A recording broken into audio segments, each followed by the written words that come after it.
Hello, and welcome to the Joyful Gatherings Release Celebration YouTube Hop for Sweet November Stamps.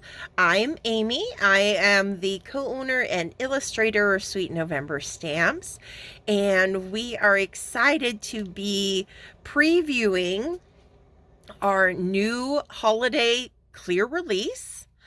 This weekend, the stamps are available in the Sweet November Stamps store. There are 11 new holiday themed stamps, as well as 2 new dragons that are part of our year-long Birthstone Dragons series. So we've got November and December dragons in this release as well. And there are 3 new sequin mixes that are perfect for holiday card making. I am joined by 5 other design team members in this YouTube hop. So there are 6 videos total for you to check out over the next 4 days. And if you participate in the hop, that means subscribing to each design team member's channel, giving their video a like, and leaving a comment on their hop video. That will get you entered in for a chance to win the entire clear release. So that's all 11 holiday stamps plus the 2 dragons. This time around, that is the only way to win the entire release, because we have changed things up over on Instagram, and we have broken it down to, instead of giving one person and in the entire release over on Instagram, if you participate in the Instagram hop, which is going on right now, 3 lucky people will be getting a chance to win a $30 gift certificate each to the Sweet November Stamp store. So there's that chance over on Instagram to get a gift certificate, or if you play along over here on YouTube, you can win the entire release. The YouTube hop starts today, obviously, Sunday, November 16th, and it goes through Wednesday, November 19th, and then the random winner will be drawn and announced here on this video around 5 p.m. I think Pacific time, if I'm not mistaken, on the November 20th, on Thursday, November 20th. The winner will be announced here on this video. And so, yeah, I think that gets us all caught up on what's going on, all the good things. I am going to today be focusing on masking. I know I've done 1 or 2 masking videos in the past, but it's something I'm constantly being asked to do, to show more of, how I put together my single layer scenes by masking stamps. So this scene that I wanted to put together was the perfect opportunity to get a new, more recent video for masking out on our YouTube channel.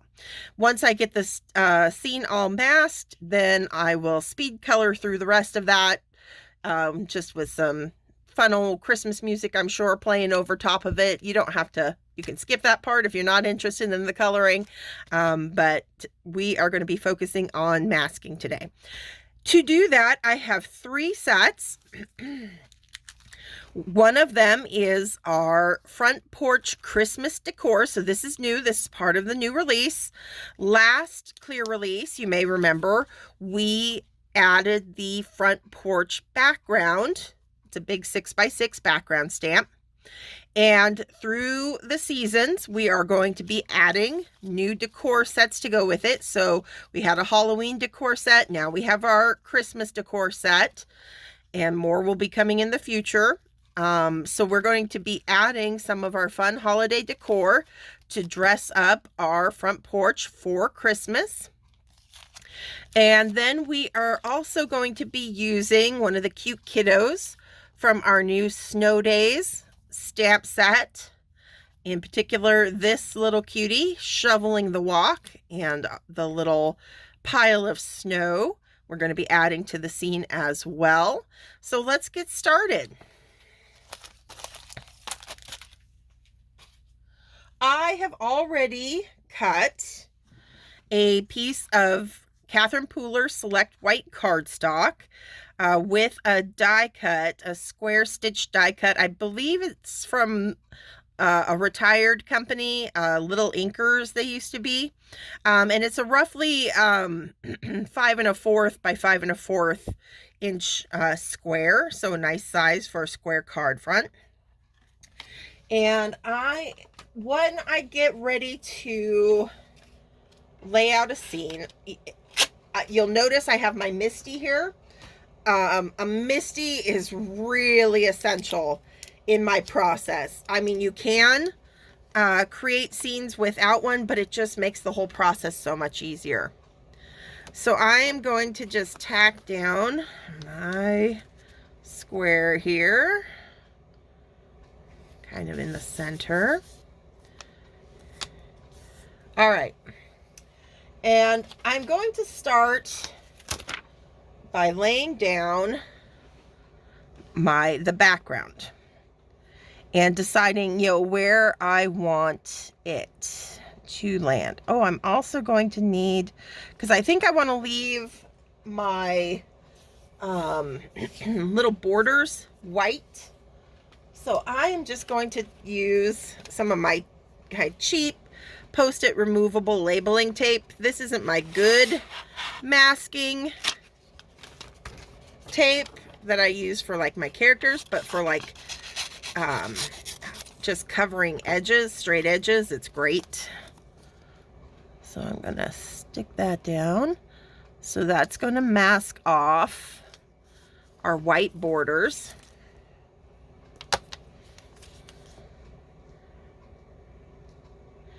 And this is a step you don't have to do. If you don't mind the images crossing that border line, no big deal.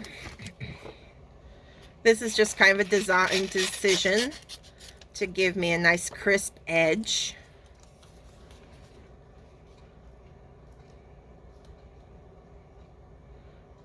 Plus it'll help hold our paper down too. So that's a bonus.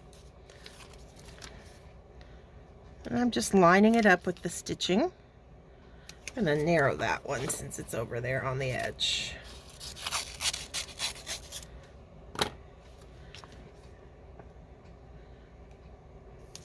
There we go. All right, so the first masking of the day is done. I'm telling you, there's going to be a lot of masking today. All right, so now I'll lay down my front porch and deciding how high up I want that and how far over.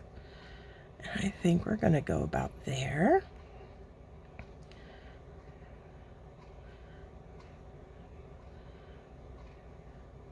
That looks good to me.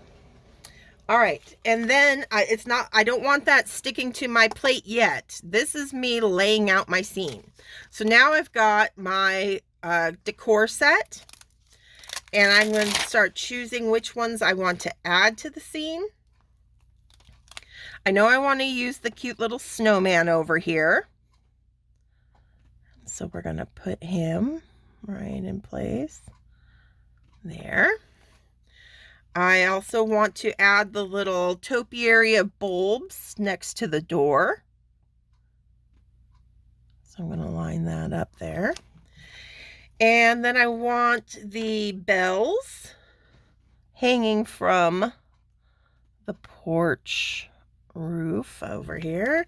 And there's 2 of the bells. We're going to do them on either side of that porch, like so. And I'm also going to put the wreath on the door.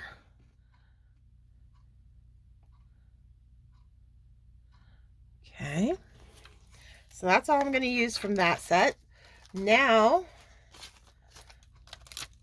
I want my little pile of snow over here. And our little kiddo shoveling the walk.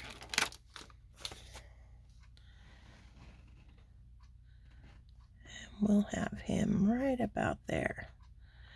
And this gives me my placement for my stamps. When I close my lid now, the only one that's going to pick up really is my little kid.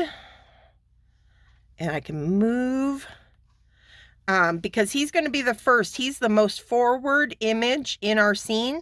And you always want to start from the front and work your way back. So he's going to be the first one I ink up.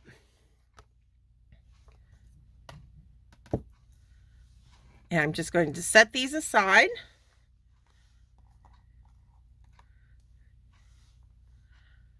While I grab my Memento Tuxedo Black. And I'm going to ink up our little boy. It'll probably take me 2 impressions to get the ink nice and dark, just because my black ink pad isn't super juicy.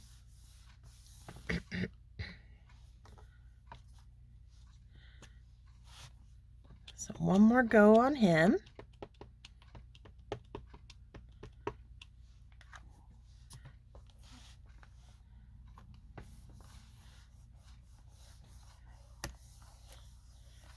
Okay. Now, before I remove the stamp, we got to make masks for each of our stamped impressions as we build our scene. And this is where I like to use the Eclipse Art masking tape. I get it off of Amazon, and it is just an awesome masking tape. You can see it here, nice wide roll, and you just pull it out as wide as you need it. And then we're just going to cut out our piece to fit our character.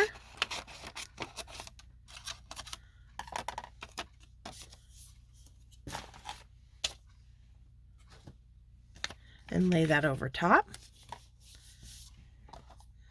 Add a little bit more ink to my stamp. And give that a quick impression. There we go. We've got a mask, and that doesn't matter if it doesn't stamp perfectly, because we just need the outline for our masks. And this is I'm gonna go ahead. We're gonna fussy cut this out because this is an important part of the process. This is the only one I'm gonna make you kind of sit through. I've got all the other masks that we're going to use already cut out, but it is something that you're going to need to do. Now, it is, you are investing time this first time around, but once you have a mask cut, I don't throw them away. As you can see on my decor set here, I just keep them clinging to the front of the stamp set so that they're always handy the next time I go to use that stamp set. So you may be putting in a little extra time initially, but in the long run, the more you use those stamps and the more you're stamping scenes with them, the time will pay off because you'll already have those masks ready to go. So I try to go right on that black line. You might even go kind of inside the black line to help not get that kind of haloing effect, because as you add these masked layers, they and stamp over them, there's always a little bit of a lift directly around your masks, just because you've got a little extra layer of paper there. So by keeping that cutting nice and tight on your masked image, it helps not have such a big halo around each character. I like to get rid of any excess. It makes it easier while you're cutting. And if you haven't done a lot of fussy cutting, It's way easier to move the paper rather than the scissors. You'll notice my scissors stay pretty steady, and it's the paper that I move as I apply pressure to the scissors. And luckily these are pretty simple. He's probably one of the more involved kids. They've got pretty simple silhouettes, so you don't have a lot of curly cues and tiny spaces to get in when you're cutting these out. Oops, that's stuck on my finger. And I just work my way around our image. And if it's not perfect, not really a big deal, unless you're using your mask for, like, if I'm doing airbrushing afterwards, then it might become a little bit of a problem, leaving little gaps and stuff. But if it just for general stamping, if I, get a little off track, it's not going to be a big deal with my cutting. But I try to be as careful as possible as I go around our little image here. And we're almost done. Working right back down to that back heel there. Okay. So first mask is complete. And I'm going to put that in place.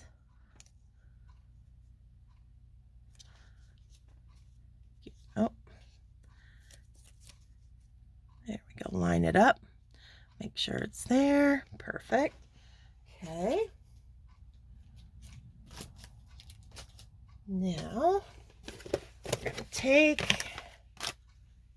clean off our little stamp of our boy. Get that off of there since we're done with it.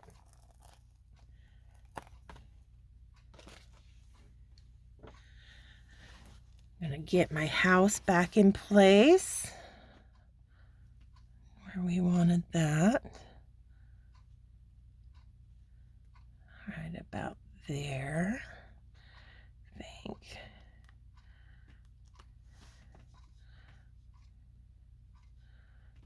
Okay.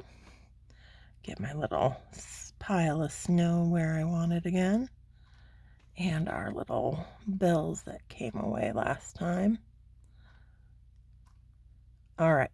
So this is going to pick up that second layer, not the house. That will set aside again. And this just leaves us with all our little decor pieces. So we'll go ahead and ink those up. So we've got our snowman, our pile of snow, the wreath and the bells, and the topiary.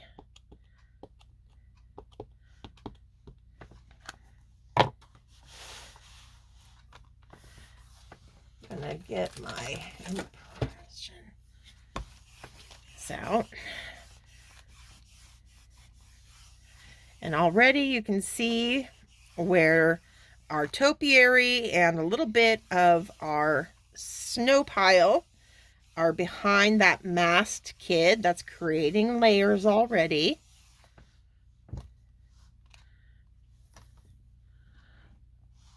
And we'll give them one more application of ink.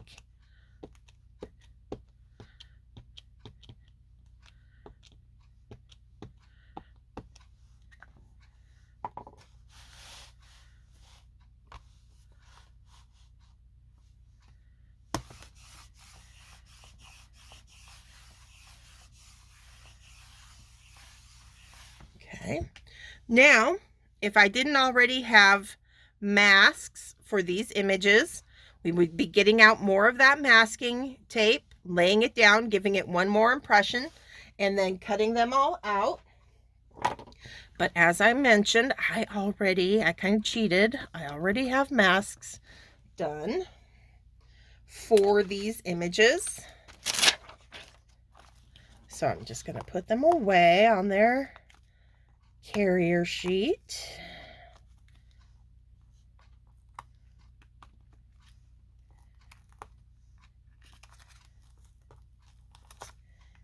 then we'll grab our masks for these off and start applying them. So I've got our little pile of snow. Make sure we're on screen here. We need to mask off our topiary.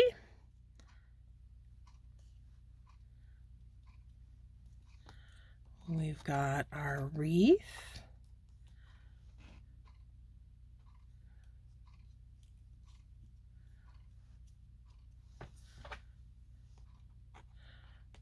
Our little bells.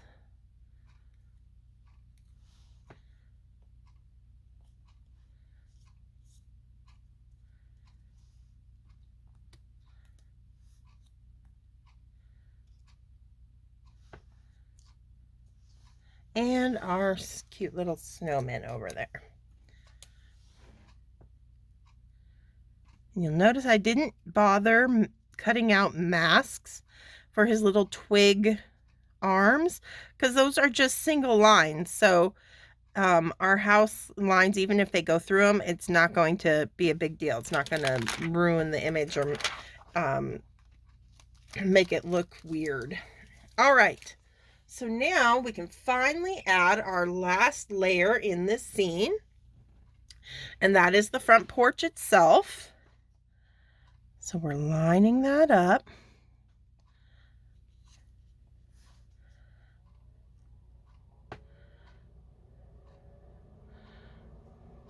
Making sure, there we go. That's about where I want it. Now with this stamp, you'll notice, you'll say, Amy, there's grass down in the yard, and we're gonna, so that won't work if we want snow on the ground. That's okay. We're gonna take care of that. So I'm just getting our background on there. We're gonna use that Memento black ink. Sometimes if I want a little less focus on the background, I might use like a London Fog Gray from Memento, or like a rich cocoa brown. But we're just going to keep it all consistent today. We're going to get a little bit of ink on our little path here.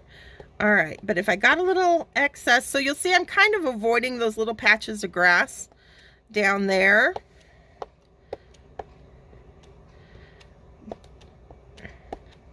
Okay.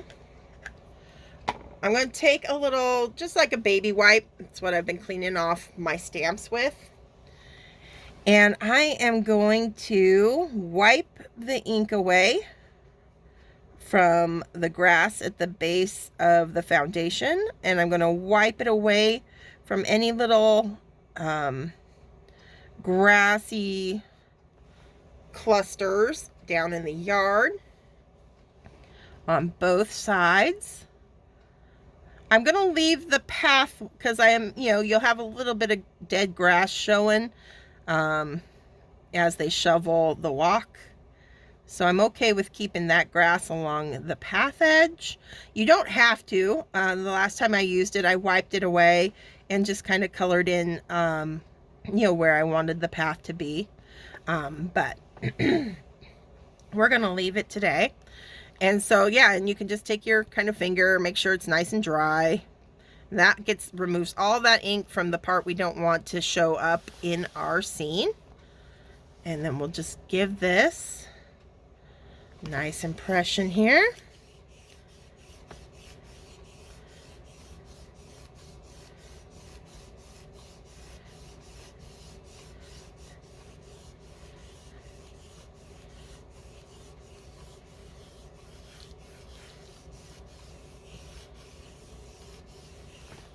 And I'm also going to take my hand, my thumb, and this is to kind of help combat that halo effect. So anywhere where I have a mask, I'm really going to add some extra pressure around the mask itself, just to tighten up our line work directly around any of our stamped images.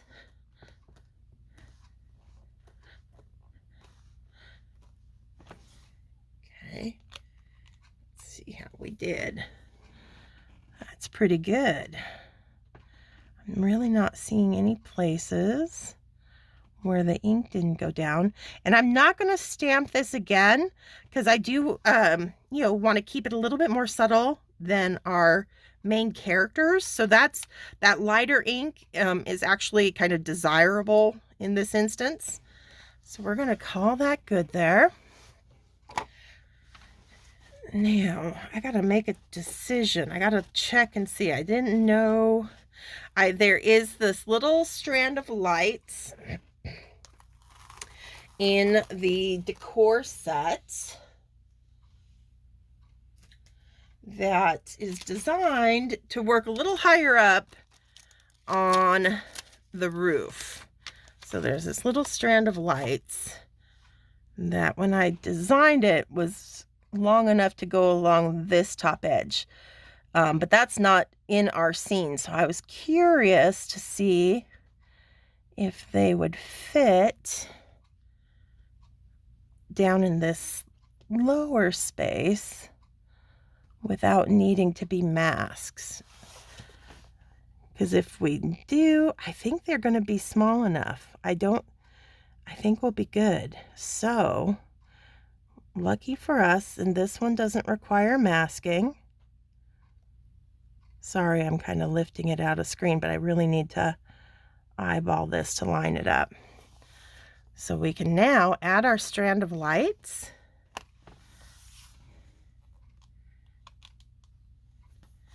We'll ink that up.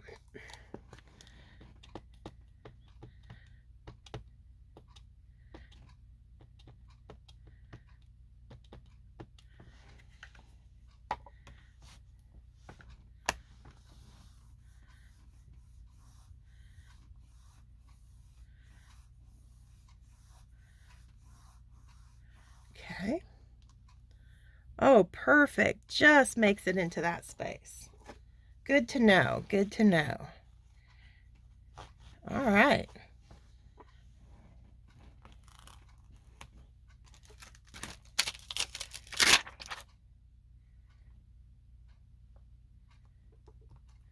All right. So the fun part now comes in removing all of our masks and revealing the scene that we've created.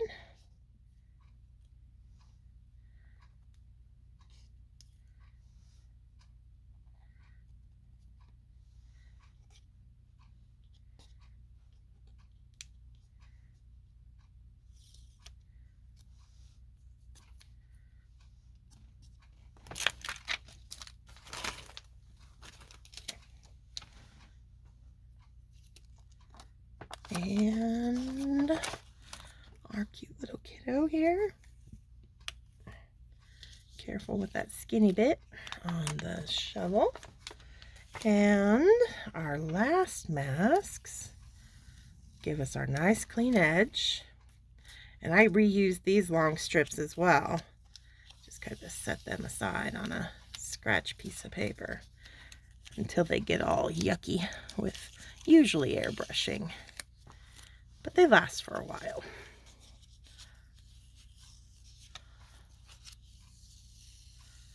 Voila, there we go.